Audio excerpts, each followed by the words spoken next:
Okay, this is our patient Ty, and we're going to be taking blood pressure on him today.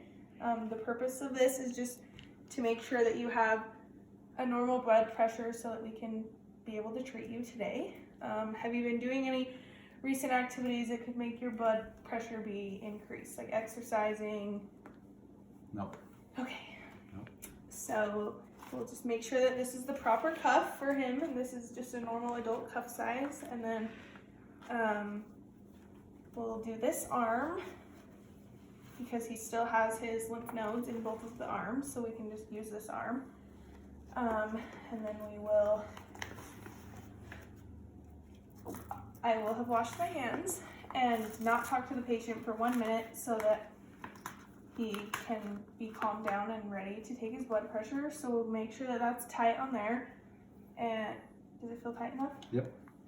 Okay. And your legs are already uncrossed, so we'll make sure that they stay uncrossed, and then your palm is up and at a 90-degree angle. And then I wrap the cuff around the brachial artery 1 inch above, so there's about 1 inch there. And then in order to find the systolic, I'm going to put my fingers on his radial artery and find his pulse, and then pump up the blood pressure cuff till I can no longer feel his pulse.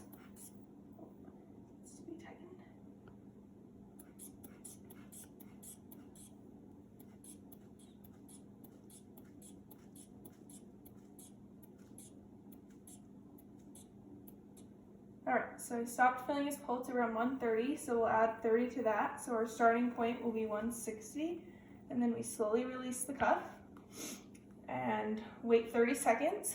And then I'm going to put my earpieces in and make sure that they are pointed forward so that I will be able to hear the sounds. So I'll put those in,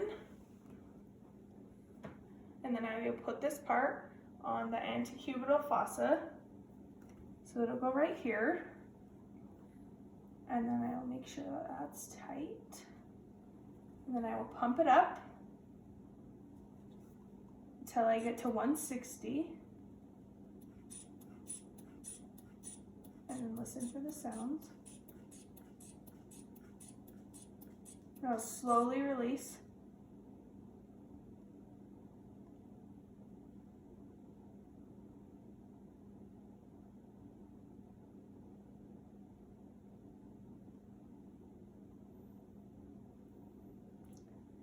Okay, so the first sound was a little under 120 at about 119, and the diastolic was at about 178. So he's within the normal healthy blood pressure range, which is below 119 over 79.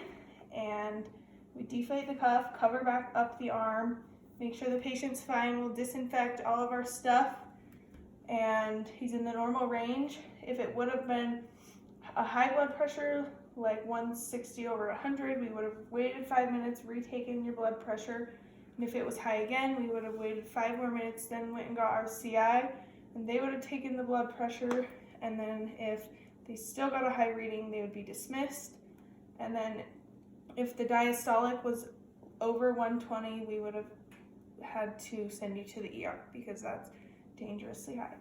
So then looks like your blood pressure is good. I have nothing else to recommend, and then I would just document in your chart what your blood pressure was.